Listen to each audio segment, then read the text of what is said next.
Behind the golden gates of Buckingham Palace, where centuries of tradition meet modern ambition, a battle of wills was about to unfold that would shake the very foundations of the British monarchy.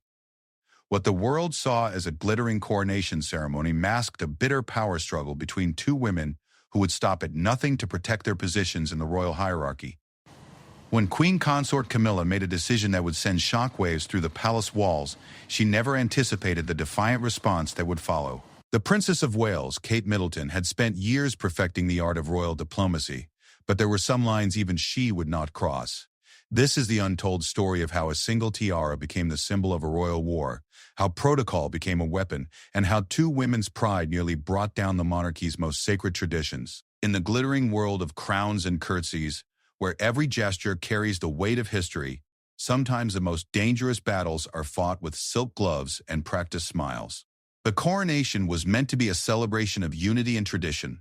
Instead, it became the stage for the most dramatic royal confrontation in decades, one that would force the royal family to choose sides and reveal the true cost of power in the modern monarchy. The morning sun cast long shadows across the manicured gardens of Clarence House as Queen Consort Camilla sat in her private study, reviewing the final preparations for King Charles's coronation.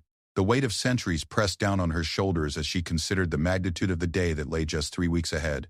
Every detail had been planned and replanned, every protocol scrutinized and refined, yet she knew that one decision she was about to make would change everything. Margaret Thornbury, her private secretary, entered with a silver tea service and a leather portfolio containing the day's most pressing matters. The portfolio was thick with correspondence, seating charts and ceremonial guidelines that had governed royal coronations for generations. Among these documents lay a particular file that had been causing Camilla sleepless nights for weeks. "Your Majesty," Margaret said, setting down the tea with practiced precision, "the Lord Chamberlain's office requires final confirmation on the ceremonial jewelry assignments for the coronation guests." Camilla's fingers drummed against the mahogany desk as she opened the file. Inside were detailed photographs and descriptions of the crown jewels and other significant pieces that would be worn by senior members of the royal family. The centerpiece of her concern was the Cambridge Lover's Knot tiara, a stunning piece that had belonged to Princess Diana and had become synonymous with the Princess of Wales, Kate Middleton. For years, Kate had worn the tiara with grace and dignity, earning praise from royal watchers and the public alike. The delicate diamond and pearl masterpiece had become her signature piece, photographed at countless state dinners and formal events. But as Camilla stared at the image, she saw something more than jewelry. She saw a symbol of influence that threatened to overshadow her own position as Queen Consort. The decision had been forming in her mind for months, influenced by whispered conversations with certain courtiers who shared her concerns about Kate's growing popularity. They spoke in hushed tones about opinion polls that showed the Princess of Wales consistently ranking higher than the Queen Consort in public favor. They mentioned the way crowds called Kate's name louder than Camilla's during public appearances. Most troubling of all, they pointed out how the media increasingly portrayed Kate as the future of the monarchy, while treating Camilla as merely a transitional figure. "Margaret," Camilla said, her voice steady despite the significance of what she was about to say, "I've made a decision about the tiara assignments. The Cambridge Lover's Knot will not be worn by the Princess of Wales at the coronation." Margaret's teacup paused halfway to her lips. In her 25 years of service to the royal family, she had witnessed many power plays and strategic decisions, but this felt different, more personal, more dangerous. "May I ask what Her Majesty has in mind for an alternative arrangement?" Margaret inquired carefully, setting down her cup with deliberate precision. Camilla turned in her chair to face the window overlooking the garden, where she and Charles had spent countless quiet hours planning their future together. Those had been simpler times, before the weight of the crown brought with it the complex politics of royal hierarchy. The tiara will be displayed in the Tower of London during the coronation as part of a special exhibition highlighting the crown jewel's historical significance. It's a perfectly reasonable decision that honors the piece's heritage while ensuring that no single family member overshadows the central figures of the ceremony. The explanation sounded rehearsed, even to Camilla's own ears.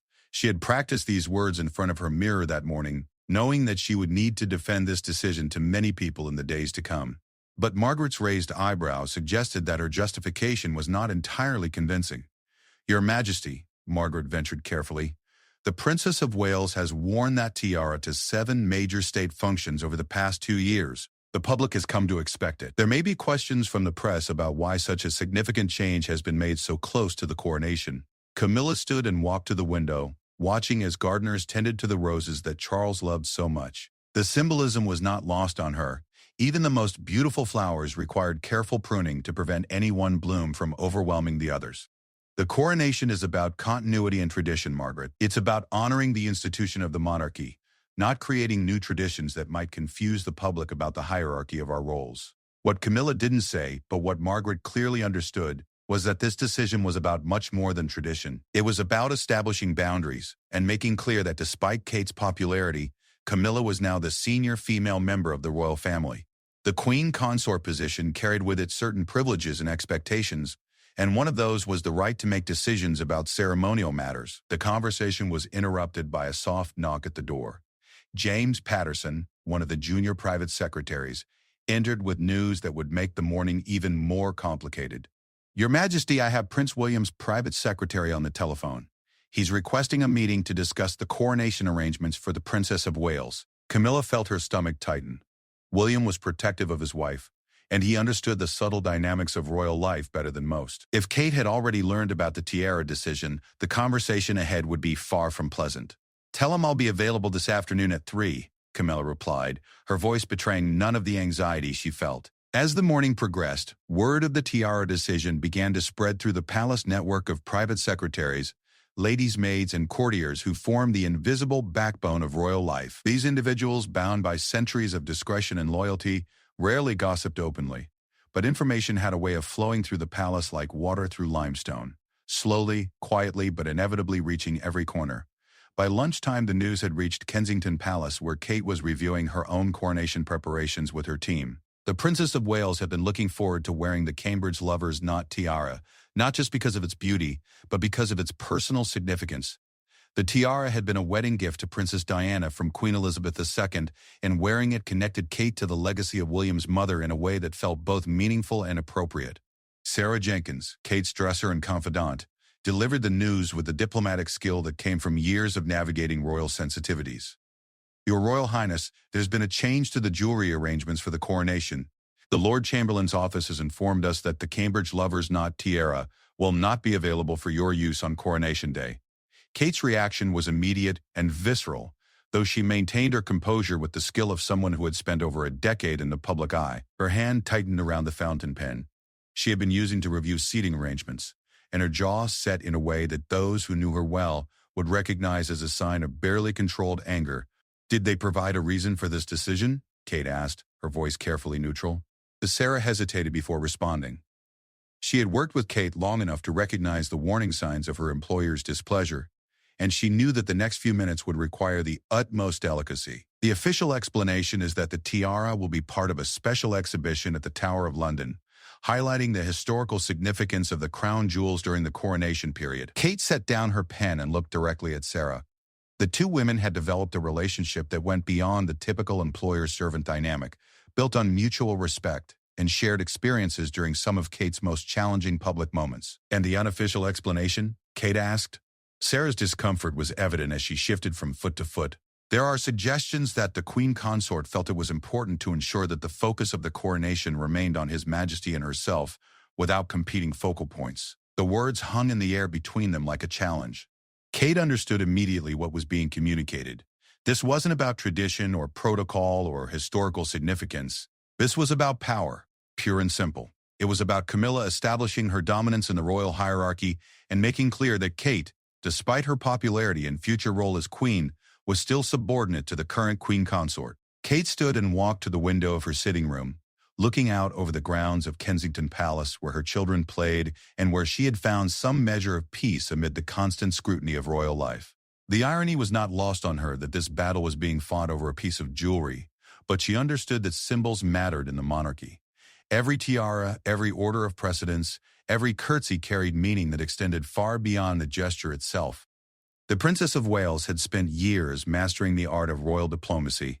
She had learned to smile through criticism, to remain gracious in the face of media attacks, and to support her husband while building her own identity within the royal framework. But there were some battles that could not be won through diplomacy alone, and she was beginning to understand that this might be one of them. Sarah, Kate said finally, turning back to face her dresser, please arrange a meeting with Prince William as soon as he returns from his engagements this afternoon, and contact the Lord Chamberlain's office. I want to understand exactly what protocol governs these decisions.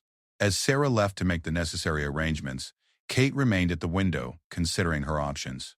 She could accept the decision gracefully, maintaining the harmony that the royal family prized above all else. She could find a diplomatic solution that saved face for everyone involved. Or she could make a stand that would force the family to confront the underlying tensions that had been building for years. The choice she made would determine not just what she wore to the coronation, but how the royal family would function in the years to come. The battle lines were being drawn, and Kate was beginning to realize that her reputation for being the peacemaker might be about to come to an end. Meanwhile, back at Clarence's house, Camilla was preparing for her afternoon meeting with Prince William, knowing that the conversation would be one of the most difficult of her tenure as queen consort. She had made her decision based on what she believed were legitimate concerns about protocol and precedence, but she also understood that William would see it differently. He would see it as an attack on his wife and, by extension, on him. The stage was set for a confrontation that would test the very foundations of the modern monarchy. Prince William arrived at Clarence's house precisely at 3 o'clock, his usual punctuality now carrying an edge of barely contained frustration. As heir to the throne, he understood the delicate balance of royal relationships better than most. But the morning's revelation about his wife's tiara had struck him as unnecessarily provocative and deeply personal. The drawing room where Camilla received him was elegantly appointed, with antique furniture and portraits of previous monarchs. A subtle reminder of the weight of history that influenced every royal decision. Camilla sat behind a polished desk, her posture erect and her expression carefully composed, though those who knew her well might have detected the slight tension around her eyes. "William," she said, gesturing to the chair across from her desk, "thank you for making time in your schedule. I imagine you have concerns about the coronation arrangements." William remained standing for a moment, longer than protocol required, a subtle but unmistakable sign of his displeasure. When he finally took his seat, his movements were deliberate and controlled, the behavior of a man who was working hard to contain his emotions. "I do have concerns, Camilla," he said, deliberately choosing to use her first name rather than her royal title, another small but significant breach of protocol. "I'm particularly concerned about the decision to prevent my wife from wearing the Cambridge lover's knot tiara to my father's coronation."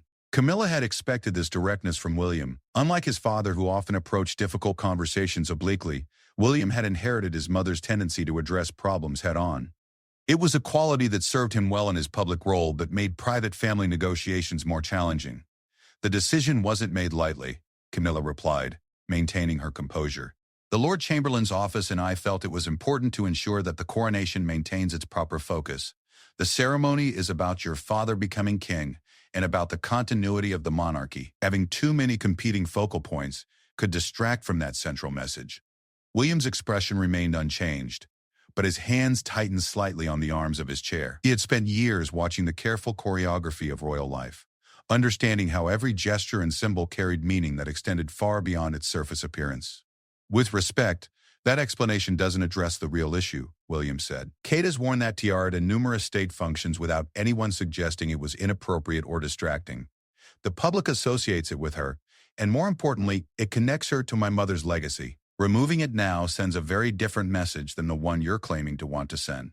The mention of Princess Diana hung in the air between them like a challenge. Both William and Camilla were acutely aware of the complicated history that connected them, and how Diana's memory continued to influence royal dynamics decades after her death. For William, the tiara represented a tangible link to his mother's legacy that he could share with his wife and children. For Camilla, it represented a reminder of the woman whose shadow still fell across her marriage to Charles. "I understand your attachment to the piece," Camilla said carefully, "but we must consider the broader implications of our decisions. The coronation will be watched by millions of people around the world. Every choice we make will be analyzed and interpreted. We cannot afford to send mixed messages about the hierarchy and structure of the royal family." William stood and walked to the window, looking out over the same garden that Camilla had contemplated earlier that morning. His reflection was barely visible in the glass, but Camilla could see the tension in his shoulders and the way his jaw was set in determination. "And what message do you think you're sending by publicly humiliating my wife?" William asked without turning around. "What message does it send when the future queen consort is treated as a subordinate who can have her jewelry taken away at the whim of the current queen consort?" The accusation of public humiliation struck Camilla more forcefully than she had expected. She had convinced herself that this was a reasonable administrative decision, but William's blunt assessment forced her to confront the personal motivations that might have influenced her choice. "That was never my intention," she said, and for the first time in the conversation, her voice carried a note of uncertainty. William turned back to face her, his blue eyes, so reminiscent of his mother's, fixed on her with an intensity that made her uncomfortable. "Wasn't it?" he asked. "Because from where I'm standing, it looks like you're using your new position to settle old scores and establish dominance over my family. And if that's the case, then you're making a serious mistake about how this institution works and what my family will tolerate." The threat in William's words was politely delivered, but unmistakable. As future king, he wielded considerable influence within the royal family, and his support would be crucial for Camilla's long-term success as queen consort. More importantly, he was giving voice to concerns that others in the family likely shared but were too diplomatic to express directly. Camilla felt the conversation slipping away from her carefully planned talking points. She had expected resistance, but she had underestimated the depth of William's anger and his willingness to confront her directly about her motivations. "William, I think you're misunderstanding the situation," she said, attempting to regain control of the conversation. "This is about protocol and tradition, not about personal feelings or old grievances." "Then let's talk about protocol," William replied, moving back to his chair but remaining standing. "What specific protocol requires you to prevent my wife from wearing a tiara that she has worn publicly on multiple occasions with the Queen's explicit approval? What tradition are you upholding that supersedes the precedent that's already been established?" The challenge was expertly delivered, forcing Camilla to defend her decision on technical grounds rather than the personal motivations that had actually driven it. She realized that William had likely spent the morning consulting with constitutional experts and palace historians, preparing for exactly this conversation. "The precedent for coronations is different from state dinners or other formal occasions," Camilla said, but even as she spoke, she could hear the weakness in her own argument. "The coronation has its own protocols and requirements that we must respect." "Which specific coronation protocols?" William pressed. "Because I've had my private secretary review the ceremonial guidelines from the past 3 coronations, and there's nothing that would prevent Kate from wearing that tiara. In fact, there's considerable precedent for senior royal women wearing significant pieces from the collection at coronation ceremonies." Camilla realized that she had walked into a trap of her own making. By framing her decision in terms of protocol and tradition, she had opened herself up to having those justifications examined and found wanting. William had called her bluff, and now she was faced with either admitting to the personal motivations behind her choice or continuing with explanations that were becoming increasingly implausible. "Perhaps," she said finally, "we should involve your father in this discussion. As the person being crowned, he should have the final say in these ceremonial matters." William's slight smile was not particularly reassuring. "I think that's an excellent idea. But before we do that, I want to make sure you understand the broader implications of what's happening here. This isn't just about a tiara, and it isn't just about Kate. This is about how our family functions, and whether we're going to spend the next several decades fighting petty battles over precedence and jewelry." He paused, allowing his words to sink in before continuing. "Kate has spent the last 13 years supporting this family with grace and dignity. She's raised our children to understand their responsibilities, she's represented the crown with distinction, and she's earned the respect and affection of the British people. If you think you can undermine her position or diminish her role to make yourself feel more secure, then you're not just wrong about Kate, you're wrong about what this family needs to succeed." The speech was delivered with the quiet authority of someone who understood that his words carried the weight of future kingship behind them. William was not just defending his wife. He was establishing the parameters for how the royal family would operate under his eventual reign. Camilla found herself in the uncomfortable position of having to respond to an ultimatum from someone who would one day be her sovereign. The decision she had made that morning, which had seemed reasonable and justified in the privacy of her study, now felt reckless and poorly considered. "I hear what you're saying," she said carefully, "and I appreciate your perspective. Perhaps there's a way to find a solution that addresses everyone's concerns." "There is," William replied immediately. "Kate wears the tiara to the coronation as planned, and we move forward as a united family. Any other outcome will be seen as exactly what it is, a deliberate slight against my wife and a power play that puts your personal feelings ahead of the family's interests." The conversation had reached its crucial moment. Camilla could back down and maintain family harmony, but at the cost of appearing to capitulate to William's demands, or she could hold her ground and risk a public confrontation that could overshadow the coronation itself. Before she could respond, there was a soft knock at the door. Margaret Thornbury entered with an expression that suggested urgent business. "Your Majesty, forgive the interruption, but I have Princess Anne on the telephone. She's calling about the coronation arrangements and says it's quite urgent." The timing of Princess Anne's call was either remarkably coincidental or a sign that word of the Tiara controversy had spread further through the royal family than either William or Camilla had realized. Anne, known for her direct approach to family problems, was not someone who called about coronation arrangements unless there was a significant issue to be addressed. William and Camilla exchanged glances, both understanding that their private disagreement was about to become a much larger family matter. The battle lines that had been drawn between them would soon expand to include other senior royals, each with their own perspectives on protocol, precedence, and family loyalty. "Tell Princess Anne I'll call her back within the hour," Camilla said, her voice betraying some of the strain she was feeling. As Margaret left, William prepared to deliver what he hoped would be his final words on the subject. "You have about 55 minutes to decide how you want this to play out," he said. "Because once Anne gets involved, and once my father hears about what's happened, this stops being a private family discussion and becomes something much more complicated. I'm hoping you'll make the right choice." The telephone call between Camilla and Princess Anne lasted exactly 12 minutes, but those 12 minutes changed the entire trajectory of the coronation crisis. Anne, with her characteristic blend of military precision and family loyalty, had received word of the tiara controversy through her own network of palace contacts and was calling to express her concerns in terms that left no room for misinterpretation. "Camilla," Anne said without preamble, "I'm calling about this business with Kate's tiara.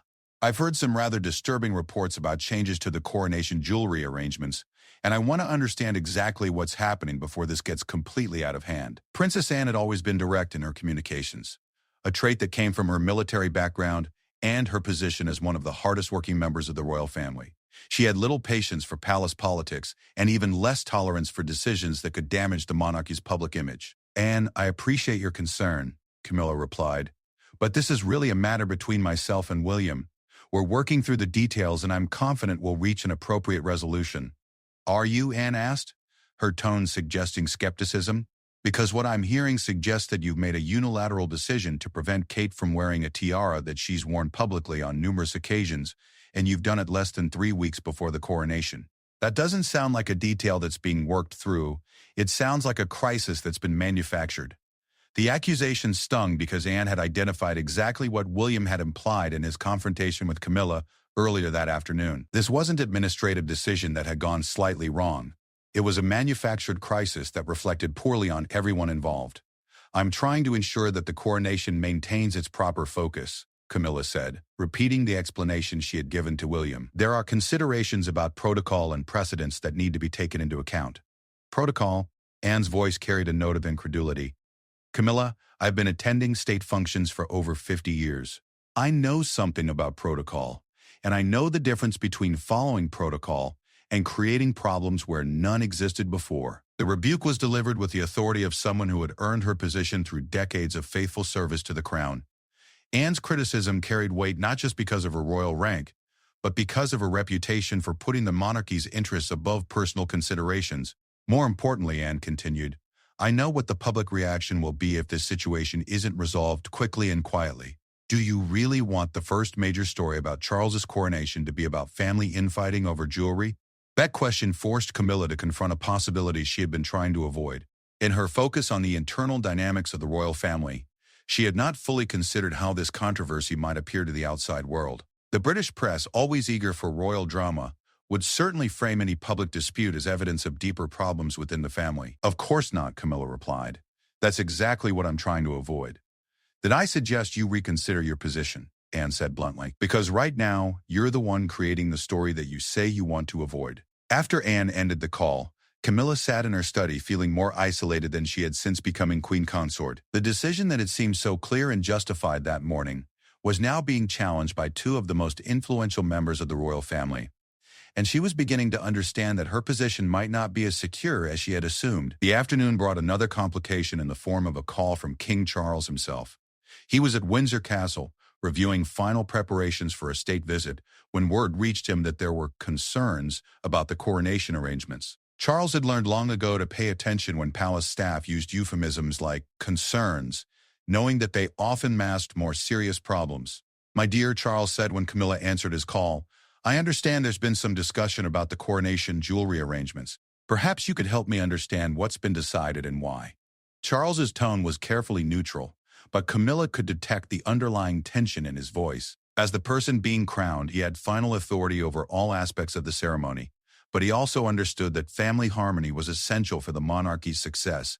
He had spent decades navigating the complex relationships within the royal family, and he could sense that this particular issue had the potential to cause lasting damage. "Charles, it's really just a minor administrative matter," Camilla began, but she could hear the weakness in her own voice. "Is it?" Charles asked. "Because I've received calls from both William and Anne in the past hour, and neither of them seemed to think it was minor. Perhaps you could walk me through your reasoning." Faced with a direct question from her husband, Camilla found herself struggling to articulate the justifications that had seemed so clear in her own mind.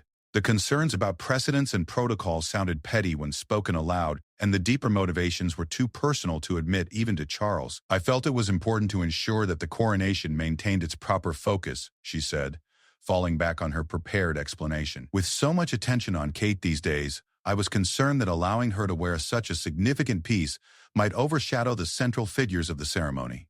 The silence that followed lasted long enough for Camilla to wonder if the connection had been lost. When Charles finally spoke, his voice carried a weight that made clear this was not just a husband speaking to his wife, but a future king addressing his queen consort. "My dear, I need you to understand something very clearly. The success of our reign will depend not on diminishing other members of the family, but on supporting them and helping them succeed in their roles. William and Kate represent the future of this institution, and they have earned the respect and affection of our people through their service and dedication." Charles paused, allowing his words to sink in before continuing. "More importantly, any decision that creates division within the family, especially one that appears to target Kate specifically, reflects poorly on both of us and undermines the unity that the coronation is meant to represent."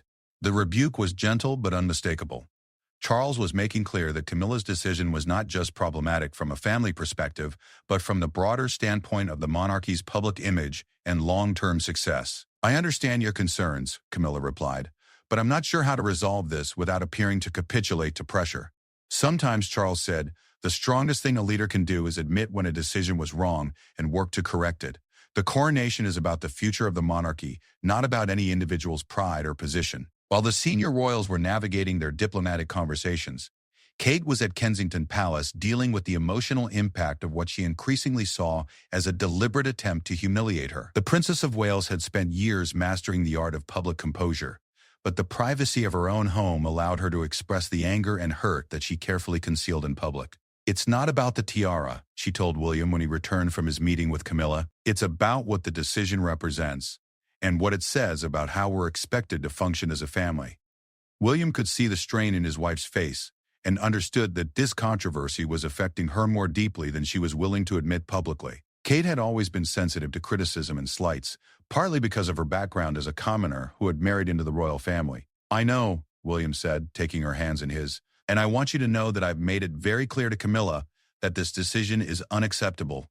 But I also need you to be prepared for the possibility that this could become a much larger issue than either of us anticipated." Kate looked at her husband with the directness that had characterized their relationship from the beginning. "What do you mean?" "I mean that if Camilla doesn't reverse this decision, we're going to have to decide how far we're willing to go to defend your position and our family's interests. And that could mean making some very public statements about protocol and precedents that might make things uncomfortable for everyone involved." The implication was clear. If the tiara issue wasn't resolved privately, it could become a public confrontation that would overshadow the coronation and potentially damage relationships within the royal family for years to come. Kate considered this possibility with the careful deliberation that had served her well throughout her royal career. She understood that taking a public stand would carry risks, but she also understood that backing down would set a precedent that could affect her position and authority for the rest of her time as a member of the royal family. "William," she said finally, "I need you to understand something. I've spent 13 years supporting this family, following protocol, and putting the monarchy's interest ahead of my own preferences. I've done it gladly because I believe in what we represent and what we can accomplish together." She paused, gathering her thoughts before continuing. but I won't be treated as a subordinate who can have her role diminished at someone else's whim. If Camilla wants to establish that she can make arbitrary decisions about how I participate in family ceremonies, then she's going to discover that I'm not as accommodating as she might have assumed. William saw something in his wife's expression that he had rarely seen before. A steely determination that reminded him of his mother's refusal to be intimidated by palace politics. Kate had reached a decision point, and her choice would determine not just what happened with the tiara, but how she would function as a member of the royal family going forward. The battle lines were now clearly drawn, with senior members of the royal family forced to choose sides in a conflict that none of them had anticipated, but all of them would have to navigate. The coronation, meant to be a celebration of unity and continuity, was becoming the backdrop for the most serious royal family crisis in decades. The morning of what would become known within palace circles as Black Wednesday began with an emergency meeting in the private apartments of Buckingham Palace. King Charles had returned from Windsor the previous evening, and the gravity of the situation had become clear to everyone involved. The coronation was now just 2 weeks away, and the tiara controversy threatened to overshadow what should have been the monarchy's most important ceremony in over 70 years. Present in the king's private study were Charles himself, Queen Consort Camilla, Prince William, and Sir Clive Alderton, the king's private secretary. The absence of Kate from this meeting was notable and deliberate, a signal that the senior royals were attempting to resolve the matter without further escalating tensions. The room was heavy with unspoken recriminations and barely contained frustration. Charles sat behind the same desk that had served monarchs for generations, acutely aware that the decisions made in this room would determine not just the success of his coronation, but the future dynamics of his family and the monarchy itself. "We're here," Charles began, "because a decision that should have been straightforward has become complicated, and we need to find a resolution that serves everyone's interests while maintaining the dignity of the crown." Sir Clive had prepared a briefing note that outlined the various precedents and protocols relevant to coronation jewelry, but the technical details seemed secondary to the personal tensions that filled the room. He understood that this was fundamentally a family dispute that had taken on constitutional dimensions. "Your Majesty," Sir Clive said, "I've reviewed the ceremonial guidelines for the coronation, and I should note that there is considerable flexibility in the jewelry assignments for senior royal ladies. The decision about the Cambridge lover's knot tiara could be reversed without any violation of protocol or precedent." Camilla felt the weight of everyone's attention as Sir Clive's words made clear that her justifications based on tradition and protocol were not supported by the historical evidence. She had hoped that the meeting would provide an opportunity to explain her reasoning more fully, but instead, it was becoming clear that her position was increasingly isolated. "I understand that my decision has created some difficulty," Camilla said carefully, "but I remain concerned about the message we send if every ceremonial decision becomes a matter for negotiation and family discussion." William's response was immediate and pointed. "The message we're sending right now is that the Queen Consort makes arbitrary decisions about other family members without consultation or justification. That's not a precedent we should be establishing either." The exchange revealed the fundamental disagreement at the heart of the controversy. Camilla saw the issue as one of authority and hierarchy, her right as Queen Consort to make decisions about ceremonial matters. William saw it as an abuse of that authority that set a dangerous precedent for how the family would function in the future. Charles recognized that both perspectives had merit, but he also understood that the practical consequences of the dispute were becoming more important than the theoretical principles at stake. Reports were beginning to appear in the press about tensions within the royal family, and palace staff were fielding increasingly specific questions from journalists who seemed to know more about the internal discussions than anyone was comfortable with. "Perhaps," Charles suggested, "we should consider this matter from the perspective of public perception and the broader goals of the coronation." Sir Clive seized on this opening to present the analysis he had prepared. "Your Majesty, our polling suggests that the Princess of Wales remains one of the most popular members of the royal family. Any perception that she is being treated unfairly could generate negative coverage that would overshadow the coronation ceremony itself." The political reality was stark and undeniable. Kate's popularity with the British public was an asset to the monarchy, and any actions that were perceived as undermining her could backfire spectacularly. The press, always eager for royal drama, would certainly frame the tiara controversy as evidence of jealousy or power struggles within the family. "More concerning," Sir Clive continued, "are the early reports we're seeing in some of the tabloids about coronation tensions and jewelry disputes. If this story gains momentum, it could dominate the media coverage in the weeks leading up to the ceremony." Camilla felt a chill as she realized that her private decision was already becoming public knowledge. The palace's carefully maintained facade of unity was beginning to crack, and the consequences could be far more serious than she had anticipated. The meeting was interrupted by a soft knock at the door. Margaret Thornbury entered with an expression that suggested urgent and unwelcome news. "Your Majesty, I apologize for the interruption, but I have the editor of the Daily Mail on the telephone.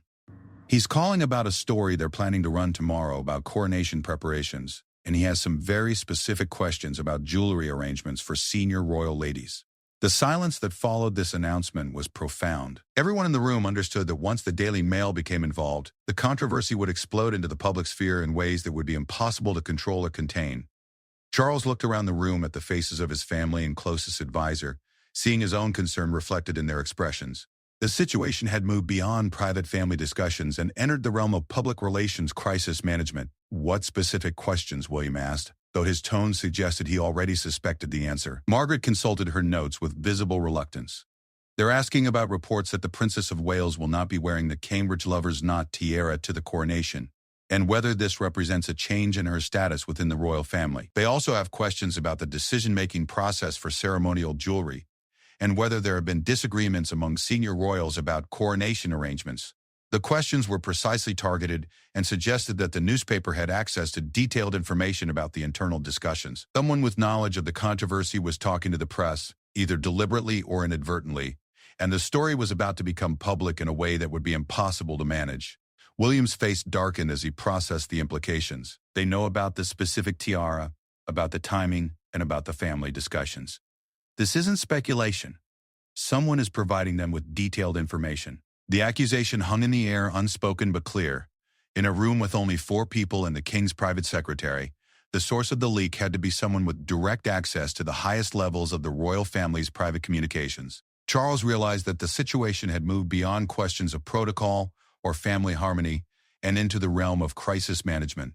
The monarchy's reputation for discretion and unity was about to be tested in the most public way possible. "Sir Clive," Charles said, "please inform the Daily Mail that we do not comment on private family discussions or ceremonial arrangements that are still being finalized, but also make it clear that any inaccurate reporting will be challenged appropriately." The response was diplomatic but essentially meaningless, and everyone in the room knew it. The Daily Mail had enough information to run a story whether the palace cooperated or not, and the newspaper's track record suggested that they would not be easily dissuaded by official denials. "Your Majesty," Sir Clive said carefully, "we should also consider that other newspapers will likely follow up on this story once it appears. We may need to prepare for sustained coverage of this issue unless it's resolved quickly."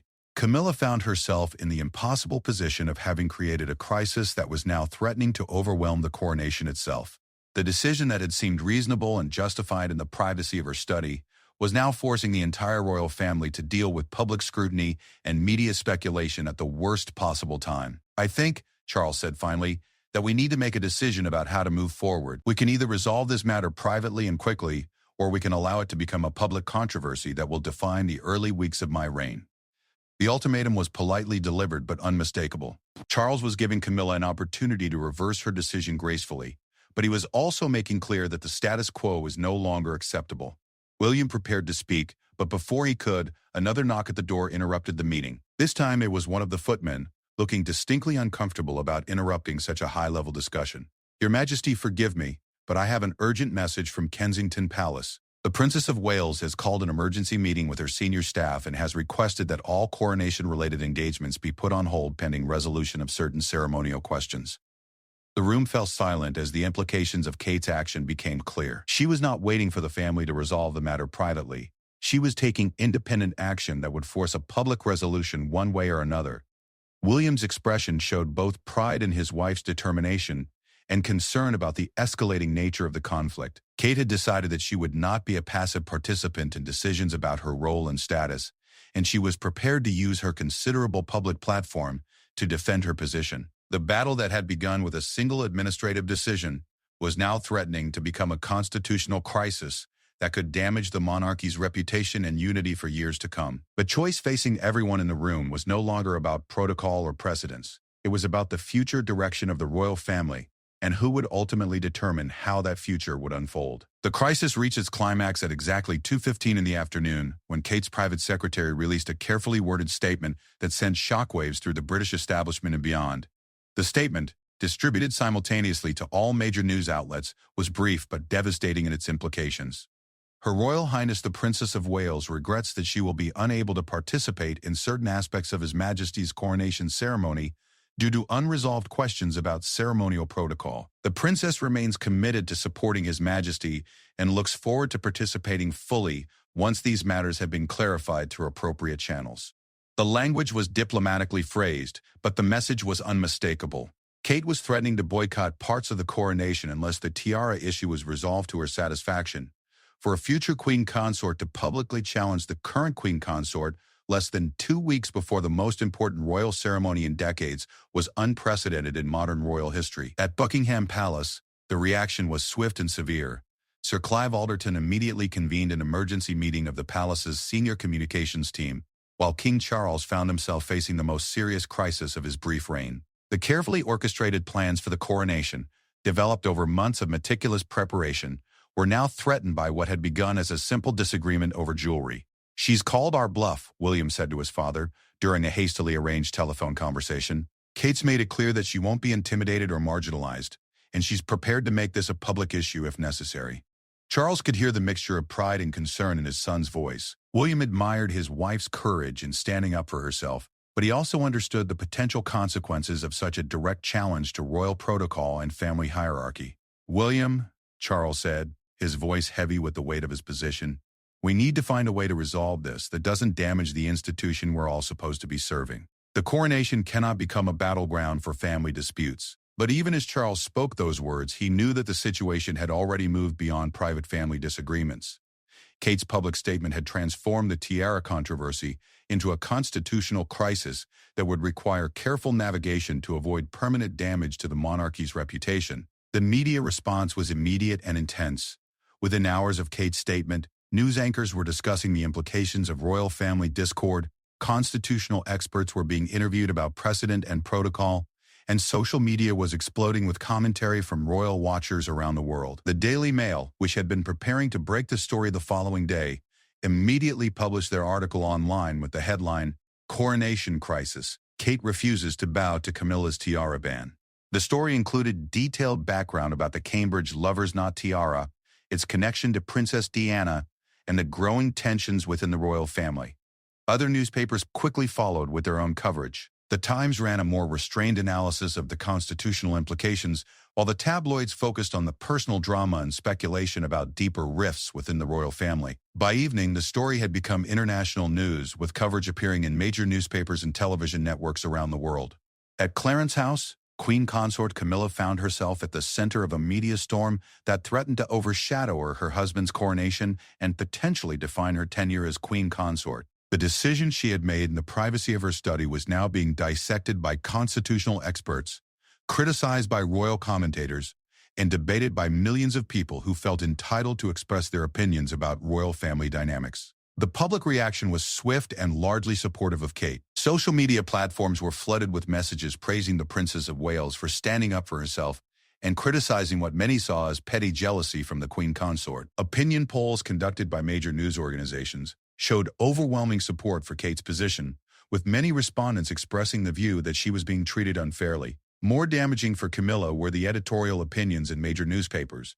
The Guardian, typically skeptical of royal ceremonies, published an editorial titled "The Wrong Battle at the Wrong Time," which criticized the Queen Consort for creating unnecessary drama before an important state occasion. Even the traditionally royalist Telegraph expressed concern about the wisdom of making such controversial decisions so close to the coronation. Princess Anne, who had tried to resolve the matter privately, found herself increasingly frustrated with how the situation had deteriorated. As one of the most respected members of the royal family, her opinion carried considerable weight, and she was not shy about expressing her views to anyone who would listen. "This is exactly the kind of nonsense that brings the whole institution into disrepute," Anne told her brother during a terse phone conversation.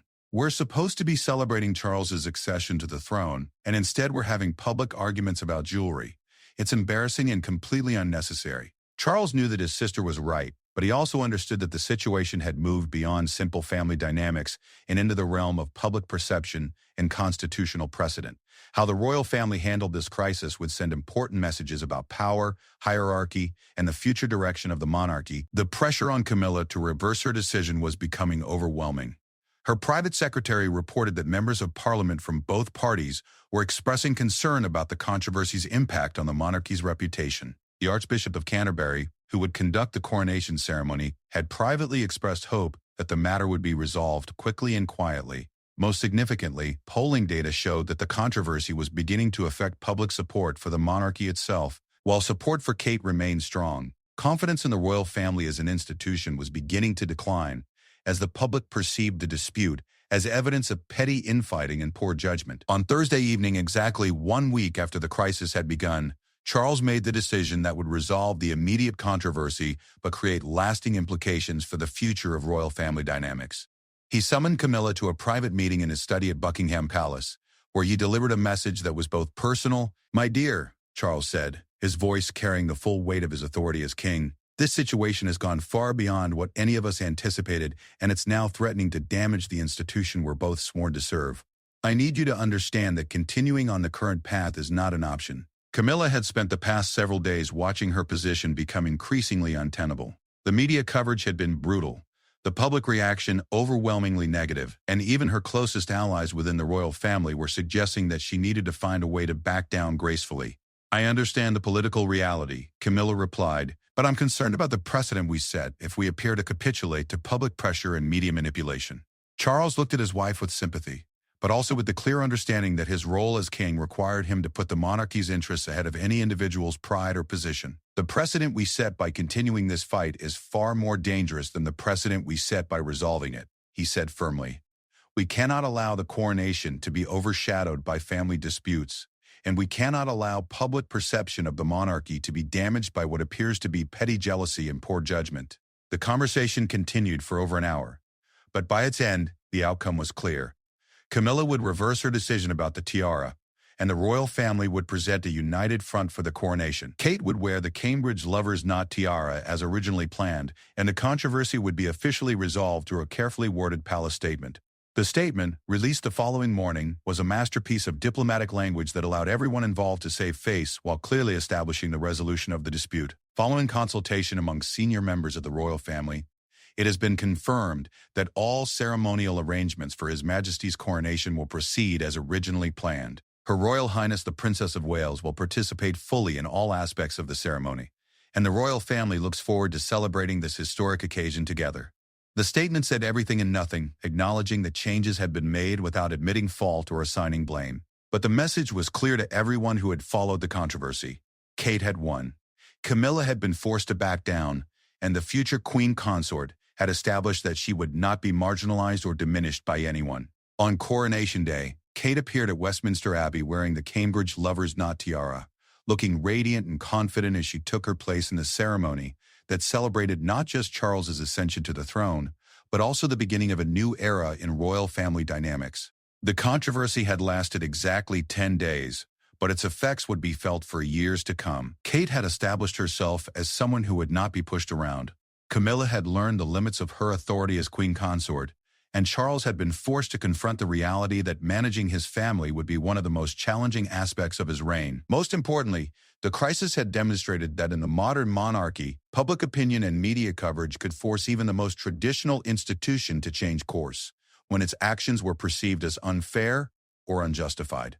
The age of unquestioned royal authority was over, and the future of the monarchy would depend on its ability to adapt to changing expectations while maintaining its essential dignity and purpose. As Kate curtsied to her father-in-law at the coronation ceremony, the gesture carried new meaning. It was not the automatic deference of a subordinate, but the respectful acknowledgement of someone who had proven that she could hold her own in the complex world of royal politics.